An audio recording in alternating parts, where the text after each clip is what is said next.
Robbie Mullen hammers the ball deep left field. It is gone!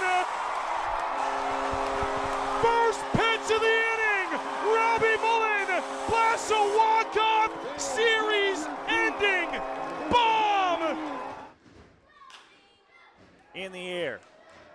Left fielder Patterson there to make the catch, and the Royals sweep London out of the first round of the IBL postseason. Here it is now.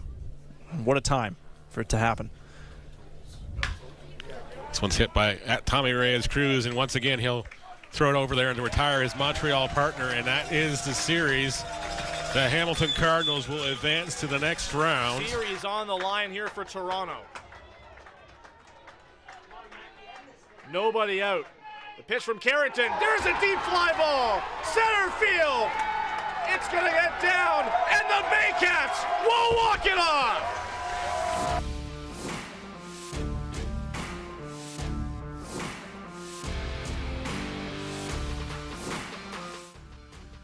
Well, the first round is over. We've had brooms, we've had baubles, we've had bench clearers, we've had a little bit of everything in round number one, but as of about 5 minutes ago, the round has been concluded, and we know who is in the Final Four. Welcome to another episode of the IBL Inside Pitch. My name is Mark Pare. His name is Braeden Ferrington, and before we get started, I know you're probably thinking, hey, where's Neil in all of this? Well, decided to give him a couple of weeks off. He wanted to take some time for himself, and he's been working around the clock all season long. Decided, yeah, you know what? We'll grant him his time request, and we will see him at some point. Hopefully for us, sooner rather than later to keep us in line. But all the well wishes to you, Neil, and obviously, he's got some games to call coming up in the second round. Obviously, with Hamilton making it to the second round as well. But just to kind of get that out of the way, obviously Neil not with us here today or this week, and we do hope that he is back at some point when he is ready to return. Well, this is sponsored by our good friends at Full Beard Brewing. From my hometown of Timmins, Ontario, he's got the Bearded Prospector. By the way, Johnny and the boys up north didn't actually pay us for that spot. That's on us, Johnny. Just to let you know, that's on us. Yeah. But celebratory to finish the first round. Yeah. we needed some refreshments to take in that Toronto Barrie game and it lived up to the hype. It was back and forth, and that's where we're going to start off this round one conclusion. Is just a big series that ends up going the distance. And I think it's something that either I said or someone else said, that 2 versus 7 is always a bit of a toss up, if you will. And sure enough, here it comes down to the final game and a walk off in the 9th inning from Nolan Macabrota. Yeah, crazy. Well, before we really get into it, I know there's going to be somebody at home who is used to throwing late in games. It's probably thinking, hey, I can do this way better than what just transpired in front of us. And he's not wrong. Crazy. As a pitcher, you're always taught, take a step, throw to first base. I can't even fathom how he's feeling right now, because he got the ball, light toss, little flip, and it pulled Castaldo off the base. As a pitcher, I feel bad for him, because it's unfortunate. And then having to face Macabrota, and he just absolutely hits one to the fence to walk it off. That's a tough way to end your season. It's unfortunate, but it happens as a pitcher.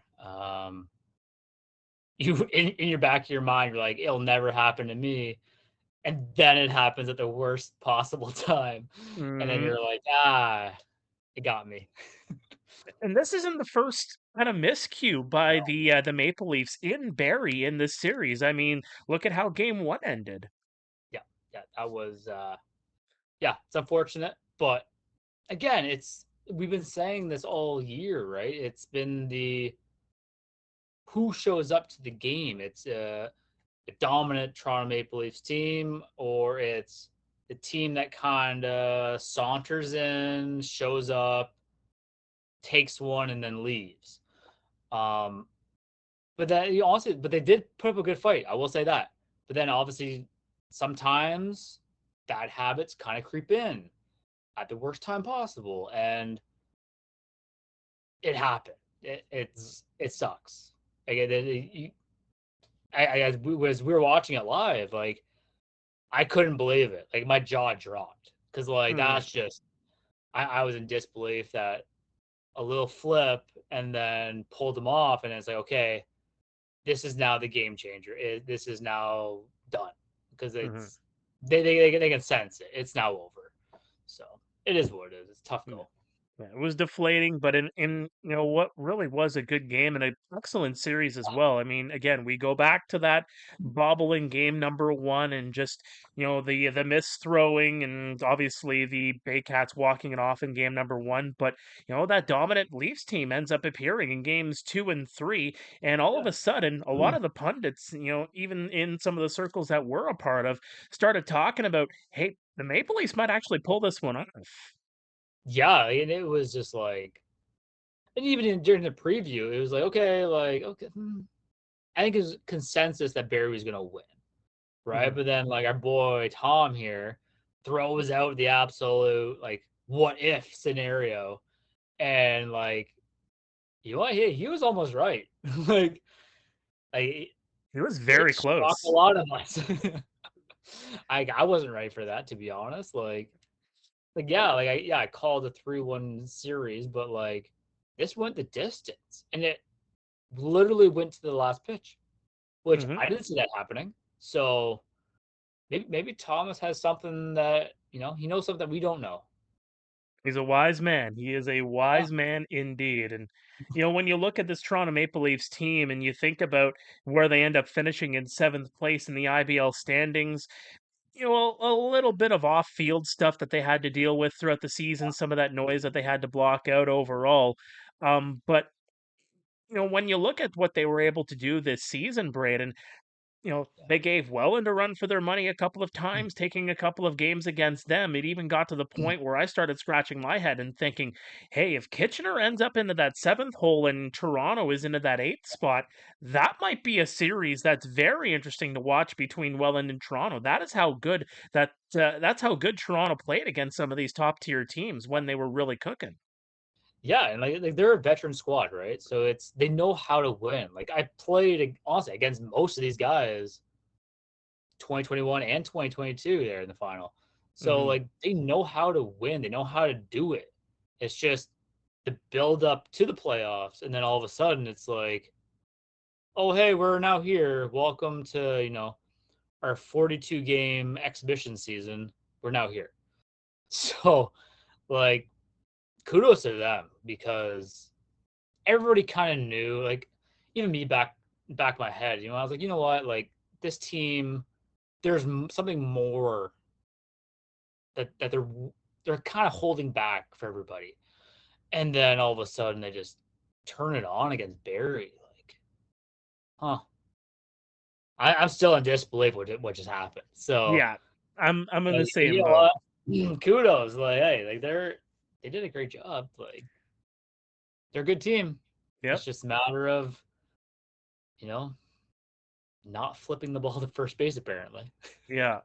And I think when Oh, you look at them for 2026, yeah. I mean, obviously some of the offensive players are there, although you'd like to see a little bit of a tick up from some of these guys. But, that core has been there for over a decade at this point. I mean, the Mara brothers, John Javier joining the fold this past season. Marcus Connect obviously has been around a long time too. Ryan DeSantos doing what he was able to do at the top of the order this season. I think their big key for next season is adding some of that pitching.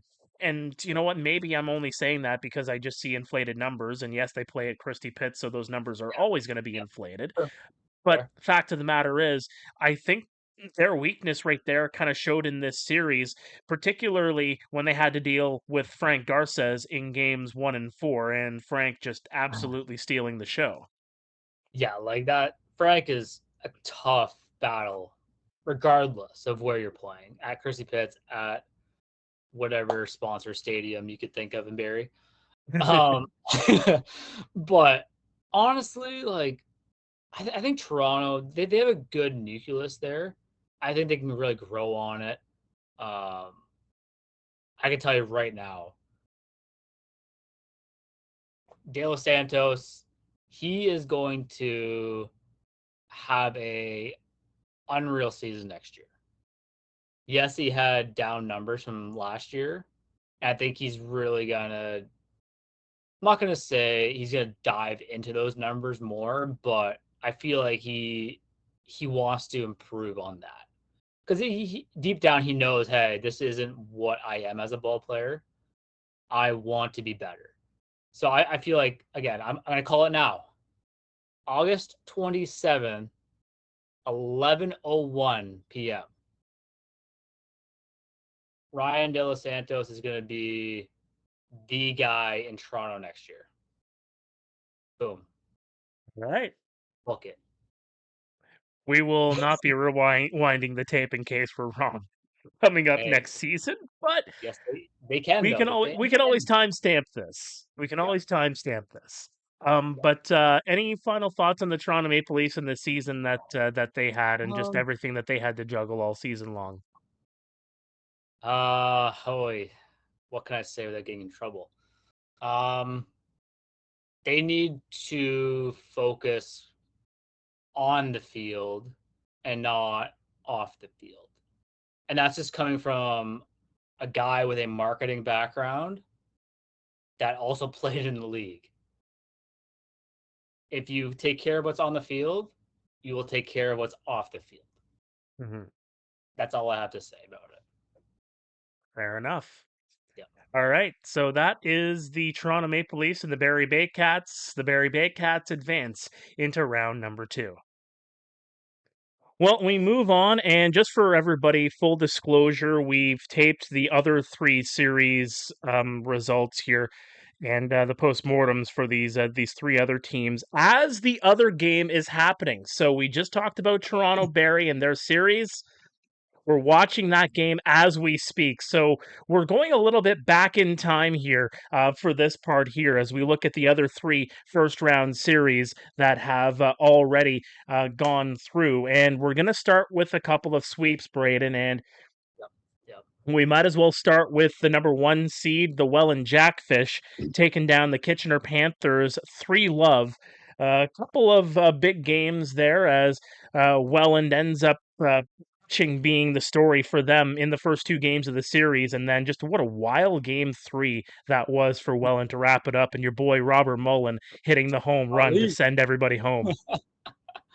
Yeah, Robert, I'm not gonna say he has that sneaky power, but like when you say, hey, let's do something crazy, he's about to say, okay, I'll put the team on my back and I'll do something cool.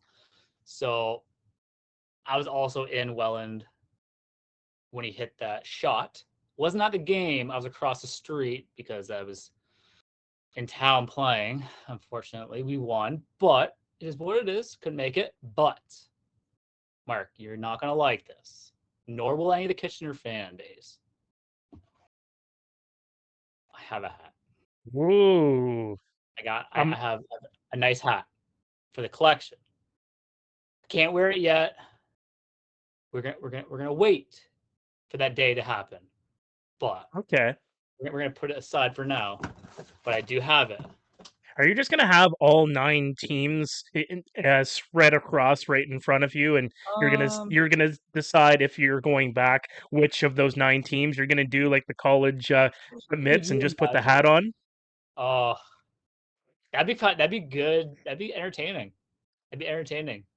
And we have every team kind of join in on this, and like then we see the faces of some people when they get disappointed.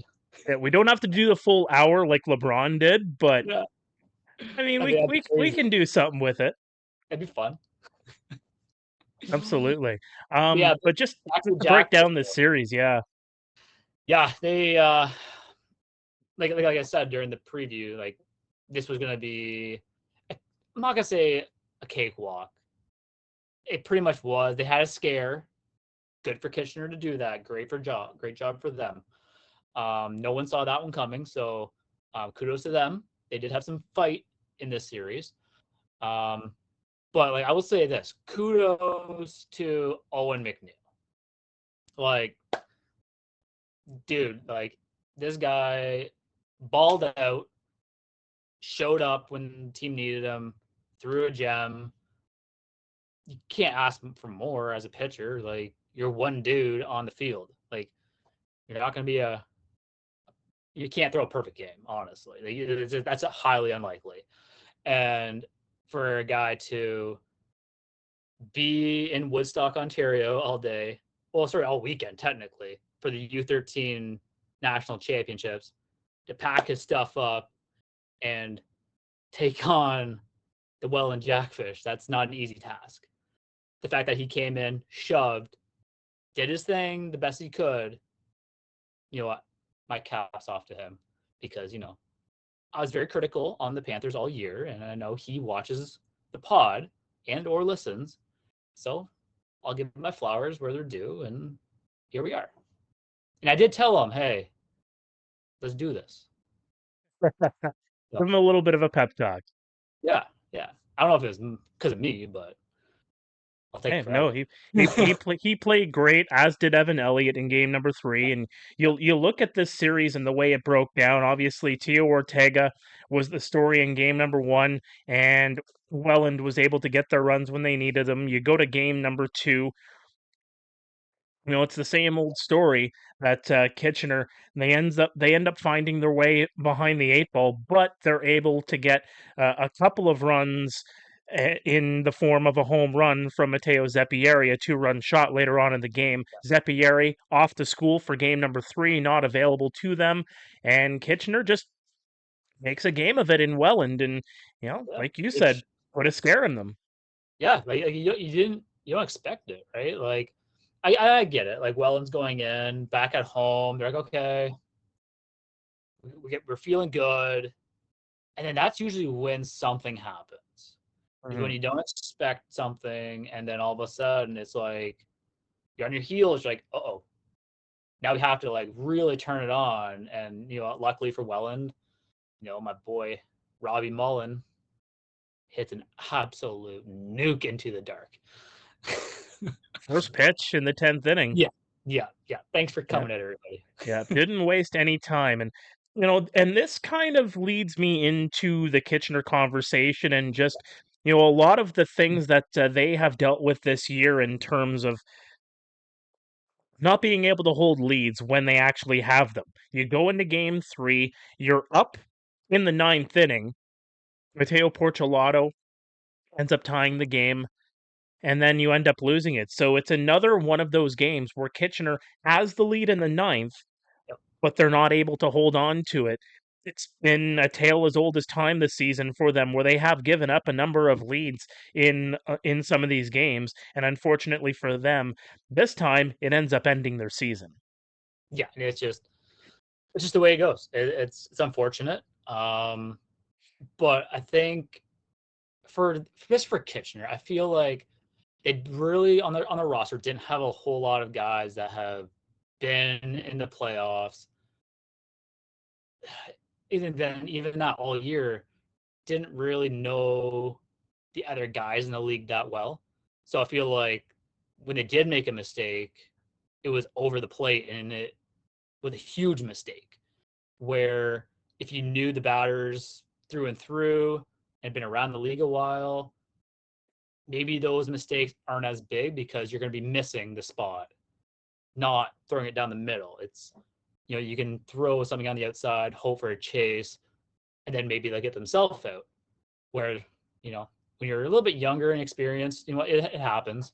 So, I'm glad they can have this experience. Maybe they can build on it for the future because, Kitchener is a very baseball wealth of knowledge and history there. They know what they're doing. Mhm. Like, some people say they don't, but they do.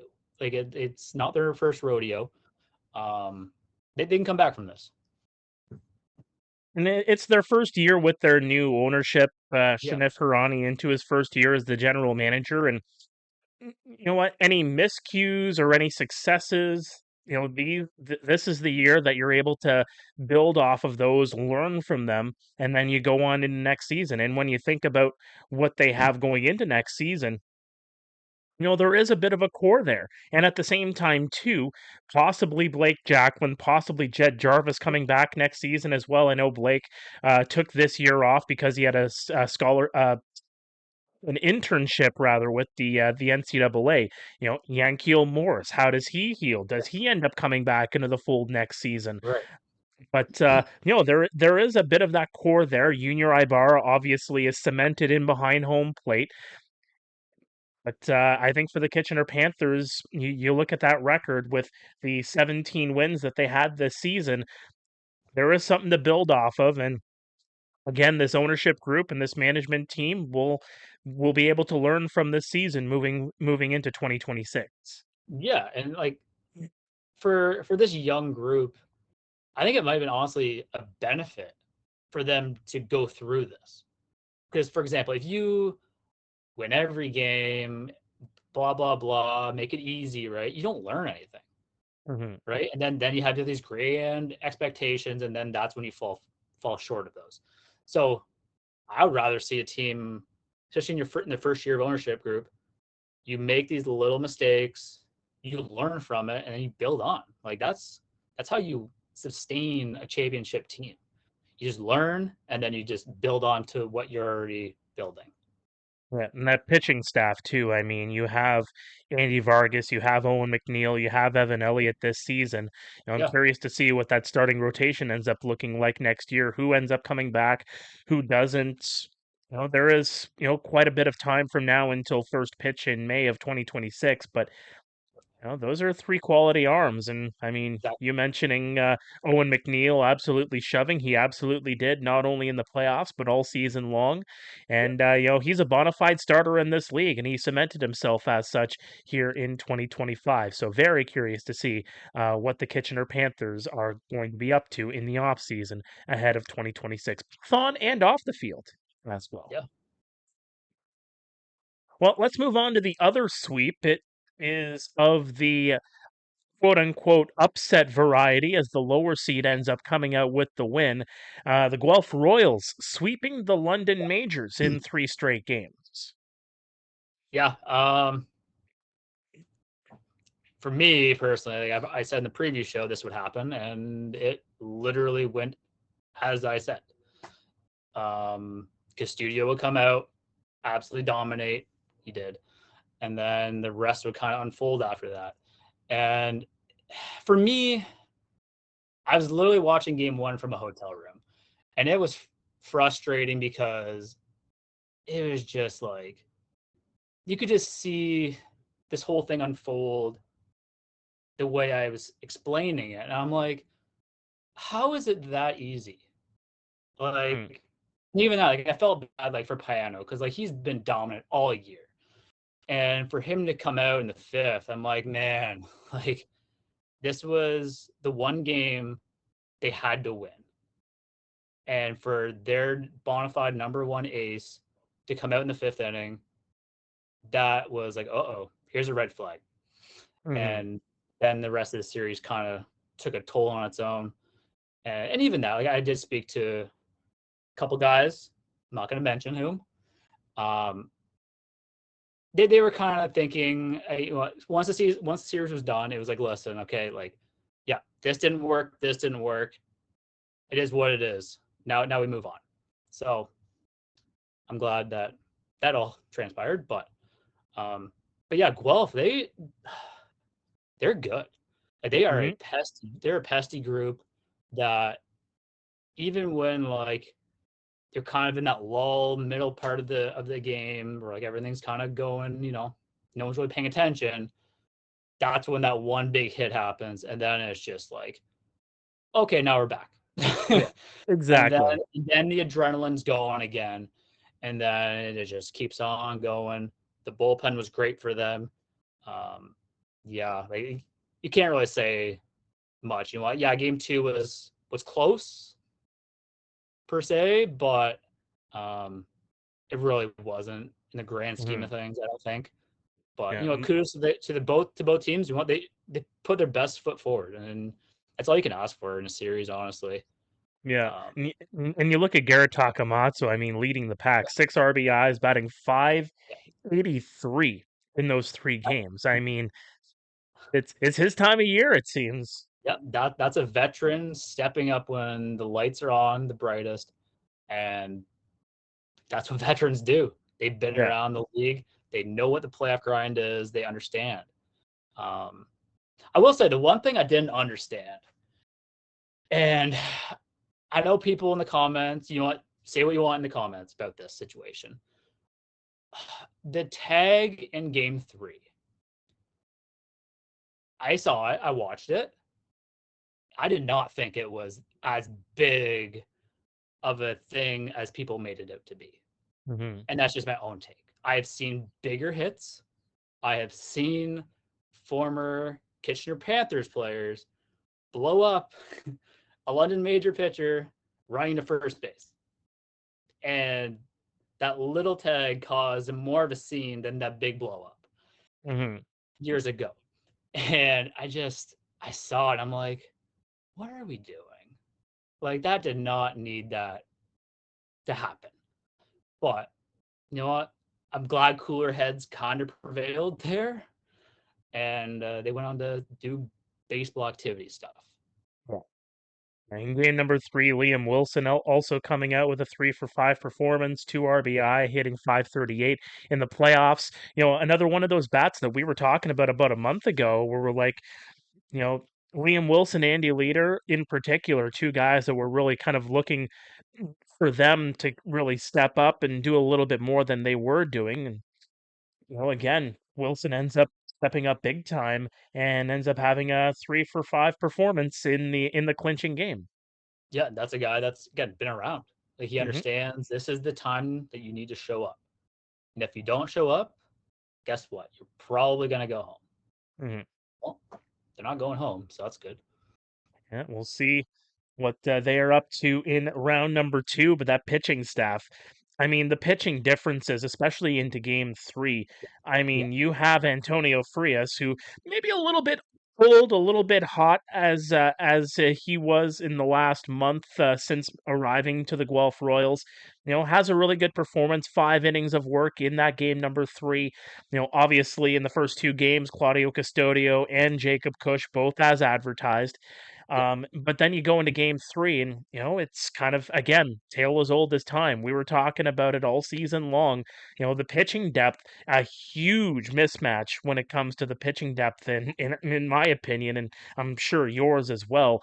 And with all due respect to Colby Ring, who went 2 2/3 in that one, and, gives up 2 runs on 4 hits in those 2 innings, and Jose Arias ends up coming in and pitches 3 and 3 1/3. The pitching depth, it's night and day when you look at Guelph versus London. Yeah, and again, I feel bad because it's like I've been in that locker room for a decade. I understand the ins and outs of the league. I understand the business side of it. I get it. I just, when you see it on paper, you're like, what happened? Like, where was the miscommunication? Like, I don't know. Like, you have a guy who has plethora of starting experience, not starting the only game you have to save your season. What? Like, I don't get it. And that's nothing against Colby. Like, I've talked to Colby in person and all that. This kid, he's good. But that's not a spot for him at all. Like, Yeah, I could go into a lot more detail about it, but I'm not. I don't want to get in trouble. I'm here, so I don't get fined. I love it. But yeah, like it was just not a good spot for him to start. Like, yeah, he might be up for it, but deep down, he probably knows that that's not the spot for him. Well, But you then again, move. that goes transpires to the rest of the team. But Yeah. it is what it is. Well, you move forward into 2026 and you're looking at the London Majors. Obviously this season you have a lot of success in the early goings of the year. About sub 500 from mid July on into the end of the year. Not having Caden Cardoso, I think, hurt them in my opinion after he ended up going up to the Ottawa Titans. And again the offensive depth, there is a little bit there, but again, I think that's going to be something that they build on in 2026 on top of this pitching staff. Yeah, you have to. Even that, it depends on who stays, who goes, and yeah, I think they have to figure out who the new core is, because I think everybody in the league can tell you especially from the years past, London's always had that core of guys. I don't think anyone can say, "Hey, there's the core." I honestly don't think you can say that. Unfortunately. Yeah.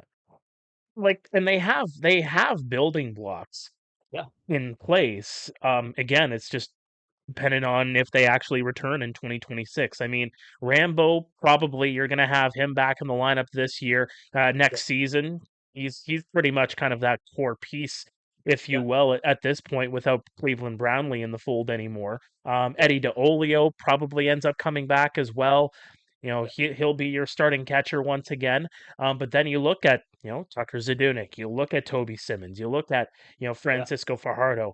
I got to give a shout out to Kyle Maves. I felt like he had a great end of the season in that leadoff spot. Definitely a bright spot for the London Majors. And again, there are some building blocks there to move forward, but again, it's not really set in stone who's coming back next year. But I think we can say that about a lot of teams. Oh yeah, and like I think obviously it's clear the big thing that they need to work on is the pitching. That's so yeah, you have guys that can pitch in the league. Yes, that is very visible. You can see that. But do they fit into the certain slots that you need them to fit in? Like at the end of the day, the team is a puzzle. If that puzzle piece doesn't slide into the puzzle properly, guess what? It's not working. And I feel like personally that's how it was the whole season. Because like again, it's like a beating a dead horse. It's like Jared Lund, put him in the right spots. He was nowhere to be found. Like this kid has stuff and just wasn't ever used. You have Jonathan Henry, who has stuff, was never used properly. Like a lot of the guys, it's not their ability, it's the confidence. And I feel like that's the big thing in pitching. If you don't have confidence, you're not going to succeed. But if you have confidence, like the world's your oyster. Like you are the man. Right. And like I just feel like that's my rant. Well, as we wrap up the London and Guelph series, if you take a look behind you again, we're going to go a little bit back in time here. It's 2-2. It's 3-2 Toronto now. It was 2-0 Barrie, but now it's 3-2 Toronto as we're recording this right now. So again, we are taking care of the other three series as we ended up starting off the show obviously with the end of this series and doing the exact same thing with this series that we're doing with the other three here. But again, very close matchup in game number 5 that we're keeping an eye on as we record this on a Wednesday night. Anything else on the London Majors before we move ahead? Actually, special shout out to Skylar Janice, one more time for that, for tying the save record with the great Davey Mendez, 12 saves. wins the unnamed relief pitcher of the year award as well. And I think he might have some Sour Patch Kids for you. Yeah, I can't wait. Oh man, I can't wait. But yeah, honestly, I like to give a shout out here to like Matt Hiscox and the whole team there. They do a great job. Like, you can't really fault anything because like they put so much effort, so many hours in behind the scenes that people don't really get to see. And you know what? Every broadcast was done on time, professional, and there wasn't really a whole lot of miscues. Maybe when like the kids were kind of messing with the camera in center field, but can't really do much with that. Yeah. And he even brought all the equipment to Guelph to do game 2. Yeah, he did. Yeah. Yeah. Kudos to him. Yeah, the guy puts in a lot of hours, and I'm sure he is as much as he would love to move forward into the next round. I'm sure that he's very much ready for some shut eye and just some quality family time, and just rest and relaxation from now until next spring. Gotta give him that pay raise. You hear that? You hear that? Give Matt Hiscox a raise. Yep. And then Matt, send some of that money my way. Same. That's a plug right there. Yeah, absolutely. No sponsorships. Just a little bit of cash into an envelope. Send it down Braden's way, then send it out my way. We'll thank you for it. Exactly.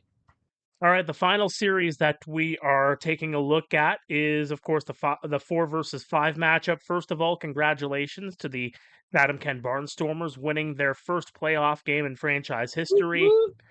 Unfortunately, it's the only game that they can win in this series against the Hamilton Cardinals that proved to be too tough for the Barnstormers here in 2025, as Hamilton wins this series in 4 games. Yeah, you know what? It's tough, but big learning experience for them. You know what? They got their first win out of the way, which is huge because you know what? They're a year 2 franchise. It is what it is. And it was kind of cool. I had a parent of one of the Barnstormer players send me a DM. There you go. He was kind of like questioning my ability to kind of forecast this series. And a couple days later, he goes, I take everything back I said. I should listen to you, blah, blah, blah. We got our first win. I'm like, yeah, you should probably listen to me more often. It is what it is. Thank goodness, I do know him off the field. So, and he does watch the podcast. So I know he will be watching this. So when you do see this, congratulations, you did make the pod. So good for you. I won't say a name because Braden has not tipped me off on who this is, but you made the pod. Congratulations. Yeah, can't say who it is, but you know who you are. I do want to name drop a couple of guys here for you, Braden. When we look at the series that was for the Chatham-Kent Barnstormers, when we were going into this series, obviously the biggest question, the biggest elephant in the room was how do you fill the offense that's left behind when you don't have an Evan Morrison or a Braxton Haggith in the lineup? Huge ups to Yu Shinoda, who hit .556 in the playoffs. Spencer Marcus, he's been doing all season, and he hit .375 in the playoffs here as well. Yes, they only win the one game, but they have some building blocks that they have that they can move forward with into year number 3 to be impact players in this league. Yeah, and that's honestly, as a franchise, that's kind of what you want. You want to have your core group, and then you kind of branch off of them to kind of help with their strengths, obviously really help with their weaknesses. And, I think they're in a good spot. Harry's kind of taken this team by storm, technically, I guess, for the later half of the season. And then Dom is doing Dom things. And I think they're in a good spot for a year 2 franchise. I think that's something that a lot of people don't really, I'm not going to say grasp, because a lot of these teams have been around for almost a century. Like, if you were to say, hey, X, Y, and Z team, you're going to go back to year 2. Who are you as a team? And I think they'd probably be in a worse spot than what Chatham's in. So, you know, they have those pieces here to kind of have a good future. And you know what? It's looking bright there. You know, they have the new grandstands, they have the fan base support. Their uniforms are pretty sweet looking. They're not bad. They're not bad at all. They got it. So, Yeah. you know what? It's something to watch going forward, and I think it's just going to grow, because you know what, that area is passionate about baseball. They have obviously the baseball history with Fergie Jenkins and others, but it's just they have a lot of cool things going for them, and you know what, going in the future, you know what, they have some pluses. Yeah. When you look at the Hamilton Cardinals, a couple of game changers in this series, Yammer Hernandez going 2 for 4 with 2 RBI in that final game, batting .611. And, you know, what more can you say about your boy Owen Boone, who ends up coming out with a couple of quality starts? Oh man, Booner, he's a dog. He'll be the first one to kind of, I'm not gonna say like devalue, you know, his starts, because he'd be like, oh no, there's something better I need to work on. No, Owen, you're the guy. You're the franchise guy for Hamilton. Like, be okay with that. I'm cool with like hyping him up, because like he deserves every single piece of hype that there is. This guy works his tail off. Like there's a lot of guys that try to, like, they make the noise, whatever, right? But don't want to put in the work. No, like, if people that know Owen Boone, A, he cares, and B, he is willing to do whatever it takes to be better. And that's what you want in an ace. Mhm. And honestly, if I'm a visiting team and I'm seeing Owen Boone as a starting pitcher on that lineup card, pack your bags. It's over. Like, don't even worry about showing up. Like, it sucks to say that, but Mhm. he's going to go out there and he is literally going to show you a pitching performance you've never seen, and then you're going to go home and rethink if you're even good at baseball.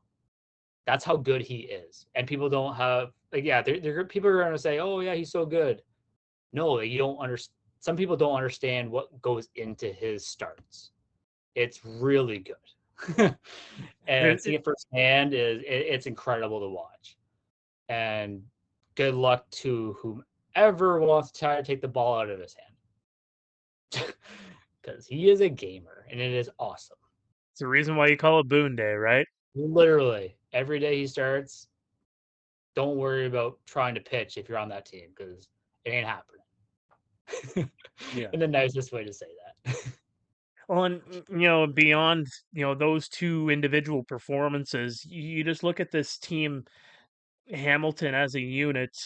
You know, they end up putting up double-digit run totals in all 3 of their wins, and obviously, game number 4, they absolutely just, you know, beyond having Owen Boone on the mound, they end up scoring 11 runs in the first 2 innings. And you know, this is a team that we talked about for most of the season, you know, wondering, you know, what's happened to this offense. You know, Yeah. the batting average wasn't exactly there. They, what, 20 or 30 runs in their first 10 games or something like that, and we were scratching our heads. But you come into the playoffs and you end up putting double figures in all 3 of your wins, and obviously you spank the competition in a game that you make a statement and say, "Hey, we want to go to the semifinals and we don't want to play a game 5." No. Like I think I alluded to it in the previous show, where this was kind of like a new, fresh start for the team. They, during the regular season, yeah, it is what it is. It didn't go the way you thought. But this was like a new start for them. And I feel like this is kind of the momentum that they wanted during the regular season. And it's kind of cool to see how all these pieces are kind of going together right now, because everyone at the start of the year was like, okay, this is the team to beat. And then obviously it didn't happen. But then now you're seeing these scores in the playoffs. You're like, okay, now this team might be the real deal that we wanted to see all year. So hoping this kind of rolls into round 2. You know what? I'm excited to see if this actually happens. So hopefully. It's gonna be very interesting to see how round number two ends up shaking up. Once again, it will be Barrie and Hamilton and Welland and Guelph. We will have the official round 2 preview coming up later on this week in a separate podcast. We just wanted to get on here right now because we know we have such adoring fans, and we know you guys missed us. We didn't drop a pod on Tuesday, and we wanted to make sure we give you a double dose of your IBL inside pitch fill for this week, because it's the playoff time. It's the most wonderful time of the year. Yep. 100%. Well, while you're at it, make sure you hit that like button, hit that subscribe button. You'll be notified anytime we are on here, whether it's on YouTube. You can also get notified on Spotify or on Apple. Follow us on social media, Facebook, X, Instagram. Do all the things, if you will, and find us in our next episode of the IBL Inside Pitch, where we will tee up round number 2 of the Intercounty Baseball League playoffs. So until next time, he's Braeden, I'm Mark, and we'll see you later on this week.